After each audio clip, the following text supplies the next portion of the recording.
si argumento 1 kon tey damay njëkkee argumento 2 dama toppa tegalante argumento 2 boole lépp chaque jour rek ndànk-ndànk ñuy boole lépp ba nga xamante ne YouTube bi yëpp yu fa nekk dina nekk ba argumento 25 bu ko defee nag ñuy doog jël yëpp di leen boole léegi ñu fexe envoyé ko waa groupe bi waa live bi ñuy ñëw ba pare ñuy doog a départ comme nu ma ko waxee rek après bu gars yi ñëwee ma leeralaat ko répété waat ko incha allah bi nabi Mustafa bismillah.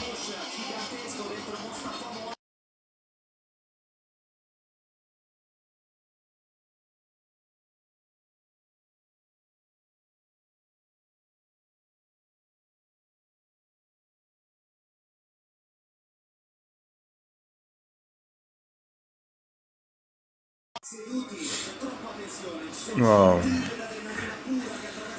may ñaan ne ku dugg rek na ko tapote partagé ko waaw na ko tapote partagé ko ma yàlla ñu doole ñu xaarale gars yi ñëw ñu avancé bismillah. Corrispondenza dell'inizio di una pista ciclabile accanto al mar.